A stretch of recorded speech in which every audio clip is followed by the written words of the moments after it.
Salam sejahtera, terima kasih karena bersama dengan saya di Nazilin Unity Channel. Hari ini kita digemparkan dengan satu laporan yang dibuat oleh pejabat Sultan Perak dan laporan itu adalah laporan polis. Apa cerita? Ikuti terus ulasan selepas ini. Pejabat Sultan Perak membuat laporan polis semalam berhubung satu kenyataan yang tular baru-baru ini memetik titah Sultan Nazrin Shah hampir 2 dekad lepas dengan konteks yang salah. Kenyataan tular atas nama amanah membina negara itu dikatakan memetik titah Sultan Perak semasa Kongres Pendidikan Melayu kedua pada tahun 2005. Orang kaya bendahara Seri Maharaja Zahidi Zainuddin berkata, dipercayai ada pihak pada masa ini yang mahu menghidupkan bara perkauman dan keagamaan dengan mengaitkan titah tersebut dengan konteks salah. Sepanjang titah itu, Sultan Perak Sultan Nazrin Shah tidak sama sekali mengait atau menzahirkan ungkitan terhadap mana-mana kaum di negara ini, katanya dalam kenyataan. Laporan polis dibuat demi melindungi nama baik Sultan Nazrin Shah daripada diheret dan dicemari oleh mana-mana pihak untuk memenuhi agenda tersurat dan tersirat mereka. Beliau berkata, baginda khawatir tindakan tidak bertanggung jawab mengeluarkan kenyataan sedemikian mampu menjejaskan ketentraman negara. Dalam pada itu, Sultan Nazrin Shah turut menyuarakan kebimbangan tercetusnya api perkauman berikutan kejadian bom petrol dilempar ke cawangan Kekemat di Bidor Perak pada Selasa lepas. Baginda sudah disembah maklum mengenai kejadian itu oleh pihak polis dan meminta perkara tersebut diberikan perhatian serius, kata Zahidi. Sekian dulu untuk kali ini. Jangan lupa tinggalkan komen Anda, ikuti terus ulasan selepas ini. Salam sejahtera, terima kasih karena bersama dengan saya di Nazilin Unity Channel. Ini isu paling mengejutkan berkaitan dengan pengisian padu yang ada di Malaysia. Ini apabila dilaporkan ada orang curi nombor IC KJ untuk daftar padu. Wow, ini paling menarik. Bagaimana KJ boleh kecurian nombor IC-nya dan tidak boleh mendaftar padu. Apa cerita? Bekas Menteri Kesihatan Khairi Jamaluddin akan membuat laporan polis selepas nombor kad pengenalannya digunakan pihak lain dalam pengkalan data padu atau padu. Dia mengetahui perkara itu selepas gagal mendaftar dalam sistem itu apabila dia gagal berbuat demikian kerana akaunnya telah wujud. Baru nak daftar dah kecundang, tulisnya di media sosial sambil berkongsi tangkapan layar mesej daripada sistem padu. Bekas Ketua Pemuda UMNO itu juga meluahkan rasa terkejut kerana dia tidak pernah mendaftar di padu sebelum ini. Dia bagaimanapun kemudian berkongsi maklumat bahawa isu itu telah selesai dan padu berjaya set semula log masuk untuk nombor kad pengenalannya. Ada orang daftar guna nombor kad pengenalan saya, kata KJ. Agak-agak siapalah yang mencuri nombor kad pengenalan KJ.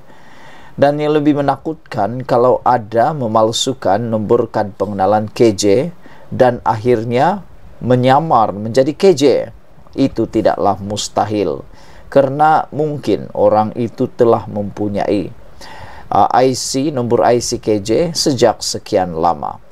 Kita pun tak tahu, harap-harap siasatan segera dapat dilakukan selepas KJ membuat laporan polis. Kata KJ, ada orang daftar guna nombor kad pengenalan saya. Identitinya didedahkan di atas talian.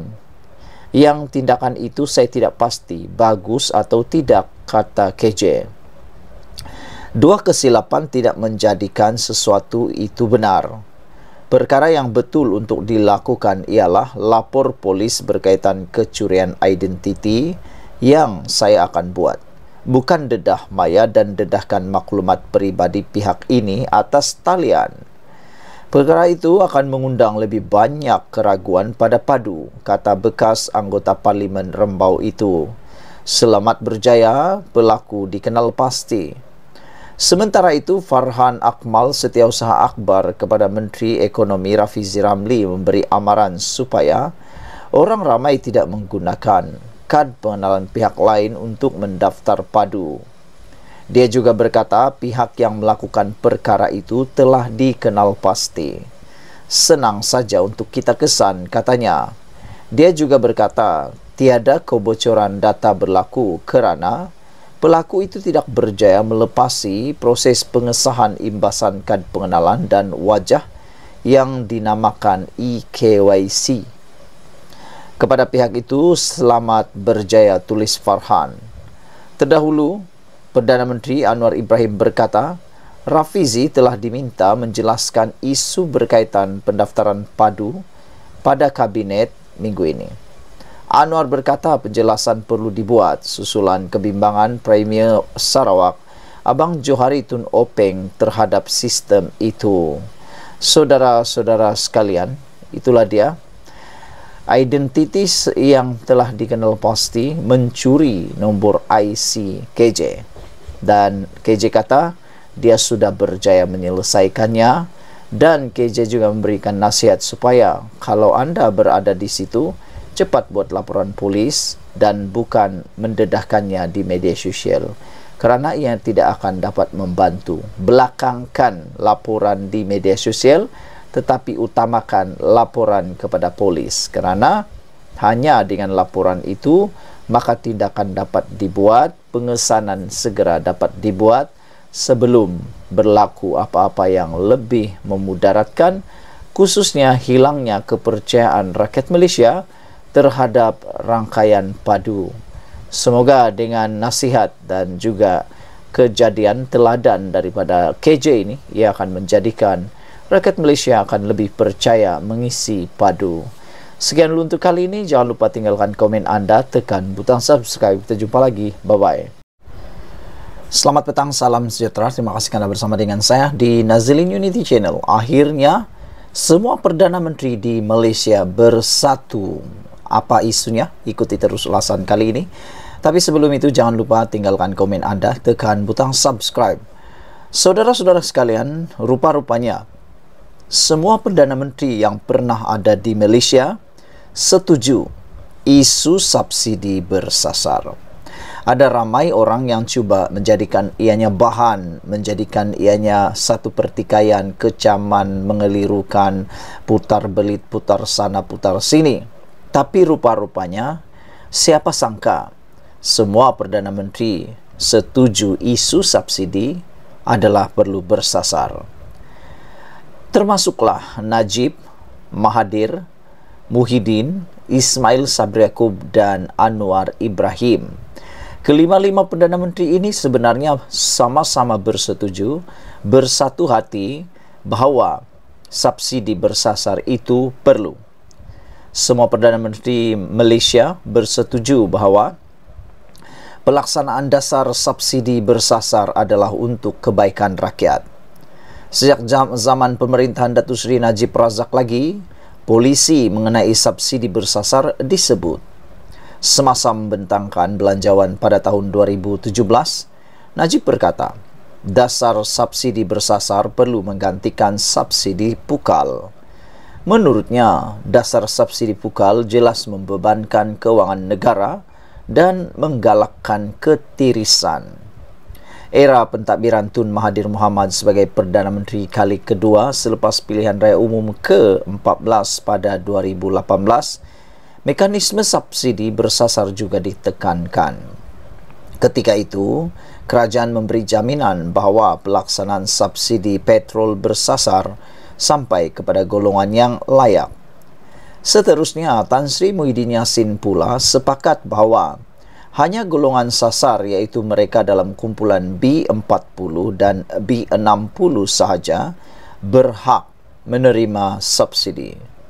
Muhyiddin juga tahu pada masa ini semua pihak tanpa mengira status kaya atau miskin, warga asing atau tempatan menikmati subsidi yang sama. Malah, beliau sendiri pernah menyatakan bahwa kajian mendapati 50 hingga 51% daripada subsidi kerajaan digunakan oleh mereka dalam kategori orang berada ataupun orang kaya. Melangkah ke era pentadbiran Datuk Seri Ismail Sabri Yaakob, kerajaan ketika itu sedang mencari mekanisme terbaik untuk merangkas subsidi bersasar. Usaha tersebut, kata Ismail Sabri Yaakob, bagi memastikan rakyat yang berhak tidak tercicir atau tertinggal daripada menikmati subsidi itu. Sehubungan itu, tindakan pembangkang pada masa ini yang terus-menerus mempersoalkan pelaksanaan subsidi bersasar hanya permainan politik kepartian yang tidak menguntungkan rakyat. Ini termasuklah sindiran Mahal Dahni yang mengaitkan kenaikan harga barang juga tidak membantu kumpulan sasar yang benar-benar layak menerima bantuan dan subsidi mendapat manfaat.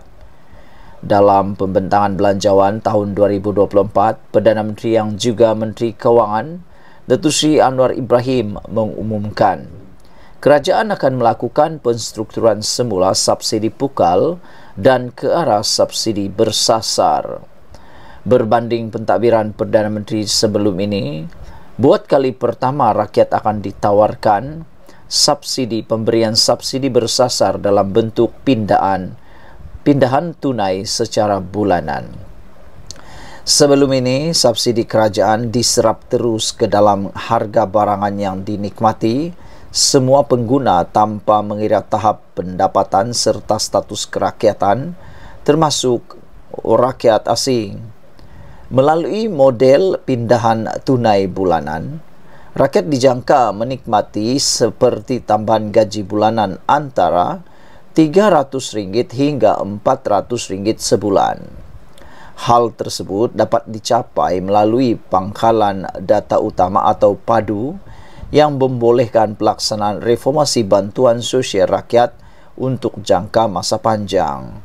Saudara-saudara sekalian, itulah dia pendedahan dan juga kupasan yang paling menarik untuk kita semua. Jadi, bagi mereka yang belum mengisi PADU daripada kumpulan B40 dan juga M40, cepat-cepatlah mendaftar untuk mengelakkan anda daripada tidak menikmati bantuan daripada kerajaan yang seperti dicanangkan sebentar tadi, yaitu bantuan tunai untuk semua yang berkelayakan. Sekian dulu untuk kali ini. Jangan lupa tinggalkan komen anda untuk isu pindahan tunai secara bulanan itu. Bagi saya, ini satu cara kerajaan yang amat-amat tepat.